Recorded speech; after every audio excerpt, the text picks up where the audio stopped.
MAGA is currently imploding as Donald Trump is being hit from all sides within his own party. Not only is Elon Musk launching a full-scale attack against Donald Trump, Rand Paul as well over his budget, but now Donald Trump is dealing with Republicans calling out his attack on Los Angeles and his biggest supporter in Marjorie Taylor Green going to war with his agenda as well, live on Fox. We're going to get into it all. Before we do, if I could quickly ask you to leave a like on this video, and if you haven't already and you enjoy our channel, to hit that subscribe button. It goes a long way, and it really does mean a lot to me. Now, before we can get into Marjorie Taylor Greene's appearance on Fox that had to be cut short because of what she said about Trump, we have to start with the context. Donald Trump's agenda, which was called out by Bernie Sanders right here.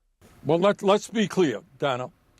What these guys want to do is, according to the CBO, throw 15 million Americans off the health care they now have, on top of the 85 million Americans who are currently uninsured or underinsured, and on top of the fact that we are the only major country on earth not to guarantee health care to all people. As you may have seen, there was a report, a study done by Yale University and the University of Pennsylvania. They said 50,000 people a year are going to die because of their lack of health care. This impacts not only individuals, it impacts nursing homes, hospitals, it'll impact community health centers. And you know why they are doing this? They are doing this so they can give $600 billion in tax breaks to the top 1%, $400 billion in tax breaks to large profitable corporations. This bill is an outrage, and the American people have got to stand up and fight back. You're asking what we are doing. We are mobilizing people throughout this country, especially in marginal districts that have Republican members of Congress, and demand that people ask their members of Congress, do you support tax breaks for billionaires and throwing kids and elderly people off of the health care that they have? So you were talking mostly about Medicaid, which is already in this bill, those cuts that you were describing. One of the issues is Medicare, whether or not there will be changes in order for the Republicans to get votes amongst themselves. Medicare is one of the biggest drivers of federal spending. Are you concerned about America's runaway national debt, and would changes to entitlements like Medicare be necessary to try to rein that in? Donna, let's talk about health care for a moment. As I hope most people know, not only are we the only major country on earth not to guarantee health care to all people, we are spending over twice as much per capita on health care as the people of any other country. The function of the American health care system is to make huge profits for the insurance companies and the drug companies. And if the Republicans are serious about cutting health care costs, you don't throw people off of Medicaid or Medicare. You have the guts to take on the insurance companies who are ripping off the American people. It is obvious to anyone who has read this bill, and that is important context for Marjorie Taylor Greene, that it is a complete disgrace. This will be, according to Republican Senator Ron Johnson, a budget that would destroy our country for generations if it were to be passed. Ron Johnson, the insurrection guy, the false slate of electors guy, is speaking out against Donald Trump's budget. It's that bad. And like I said, anyone who read it would know that. But unfortunately, Marjorie Taylor Greene didn't do that on the first go around, and it's part of why she appeared on Fox today. But first, we got to take a look at her admitting just how stupid she is. Congresswoman, you say in full transparency you didn't know that this was in there, and now you're shining a light on it. How did you not know that it was in there, and how'd you find out about it? Well, we don't get the full bill text until very close to the time to vote for it. And so that was one section, that was 2 pages that I didn't see. And I'm being very transparent and honest about it with everyone, but I don't really believe that it was just those 2 pages that you missed when you were skimming through the bill. And it's so funny that Marjorie Taylor Greene's excuse for not reading the just supposed 2 pages, she didn't read the whole thing, was that the bill did not get to her with enough time. Whose fault is that? Oh, it might be the people who are in power, the most dysfunctional Congress we have ever seen. I cannot believe that the last Congress is not the most dysfunctional. It is this one with Republicans controlling the House, the Senate, and the presidency. It is a complete mess. This budget is an absolute disaster. And that is what Marjorie Taylor Green had to say on Fox. Her call out of Donald Trump's provision in this budget about AI was she was so upset about it that her Fox segment got cut a little short. Just take a look. To thread the needle, you know you're going to have changes from the Senate. I mean, are you willing to take this to the mat and blow up President Trump's agenda over it? I will never blow up President Trump's agenda because I campaigned more than any other member of Congress for years by his side all over this country. I defended President Trump when a lot of my colleagues walked away and turned their back on him. So I'm for President Trump's agenda. However, President Trump never campaigned on destroying state rights. He never campaigned saying he wanted to be like China, which would tie his citizens in states' hands. And I'm standing up for people, Maria, and this is a very popular. This is a very important point that you bring. There's no doubt about it. That is a big, big however from Marjorie Taylor Green in a time where Donald Trump could really use all the support that he can get from his biggest allies, from his most insane cultists. But Marjorie Taylor Green's appeal to states' rights just rings so hollow right now, especially as Donald Trump is attacking the rights of citizens of California. As Gavin Newsom, of course, did not request the National Guard to show up. The LAPD has stated that the protests that are happening against Donald Trump's invasion of Los Angeles are incredibly peaceful, yet Donald Trump just wants to make a spectacle. So if Marjorie Taylor Green really cared, which of course we know she doesn't, she's also probably not able to read that statement from the LAPD because of, but if she actually cared about states' rights, she'd be challenging Donald Trump on this disgusting, disgusting attack on folks in Los Angeles. But of course, Marjorie Taylor Greene's not going to do that.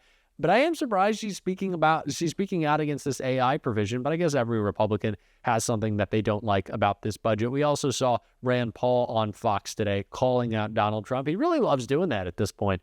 I want to take a look right here before we get into the rest of what Bernie Sanders had to say about the bill. Most people estimate that over the next 10 years, the United States will add about $2 trillion a year, $20 trillion in debt.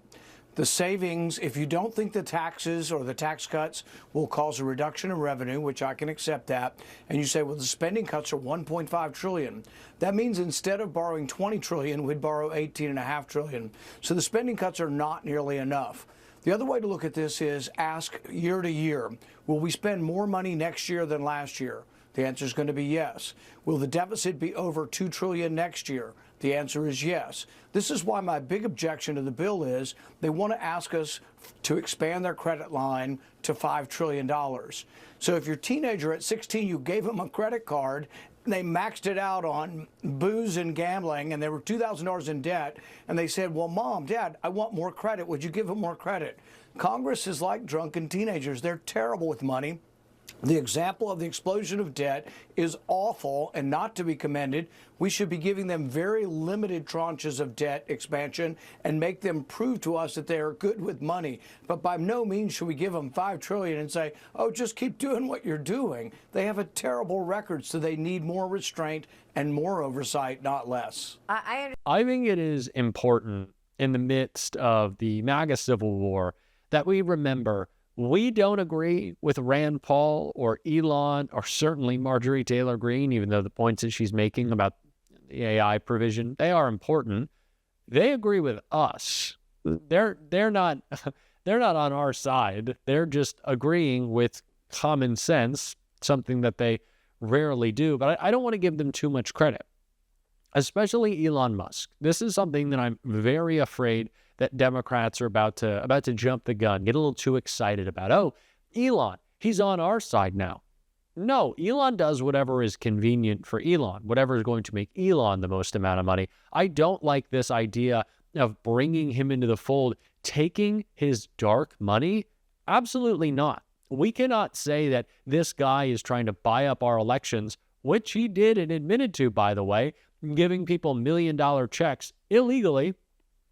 And then the next week go, well, if the paper is green, we'll take it.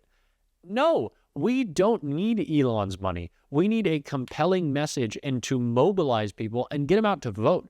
We don't need his dark money. We don't need his support. If he wants to sound off against Trump, sure, go ahead. But no, we cannot do that. We cannot allow Elon to be somehow now a member of the Democratic Party. And Bernie Sanders addressed that right here. A drama that really sort of engulfed everyone and everything here in Washington, which is the breakup between Donald Trump and Elon Musk this week. Some Democrats are trying to recruit Musk to their side, to your side. Semaphore reported that Congressman Ro Khanna spoke with one of Elon Musk's senior confidants about whether Musk might want to help Democrats in the midterms. Do you see Elon Musk as someone who Democrats should work with? No, I think Musk has evolved over the years. My understanding is he actually voted for Obama, I think, in 2008. But over the years, he has developed into a right-wing extremist. The issue, and I think the drama, the story of what happened last week is you are living increasingly in an oligarchic society. And Musk said to Trump, hey, listen, I spent $270 million to get you elected. I bought you the presidency because we have a corrupt campaign finance system and billionaires can do that.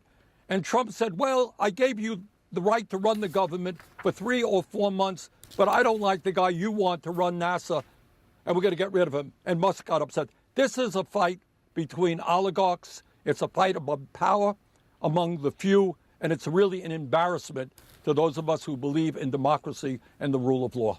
Well, I was going to ask you if Musk is right when he said the only reason Donald Trump won in November is because he donated $270 million to his campaign. But I know the answer. Your answer is yes. Well, you got a corrupt campaign finance system. But by the way, it's not just Republicans. Democratic billionaires do that as well. And that's why we need to get rid of this disastrous Citizens United Supreme Court decision, move to public funding of elections so that billionaires do not buy our democracy. Senator Bernie Sanders, always good to see you. Thank you so much for coming on this morning, sir. We do not need Elon. We don't. Plain and simple. I think it is a bad idea. I think it represents poor political instincts to think that we need to get him on our side. Again, if he wants to attack Trump, if he wants to attack Charlie Kirk, if he wants to attack Stephen Miller, take his wife, go for it. I don't care. I'm not going to get in your way, I can tell you that much. But we don't need to engage with it. He is not on our side. He is serving himself. He threw up a Sig Heil. I do not want this guy. He can stay in his own little corner. We'll do the work ourselves. We're certainly going to be on this show. And if you want to support that, as always, you can hit that subscribe button, leave a like on this video. And if you stuck around to the end, drop a blue heart in the comments. And until next time, I'll see you soon.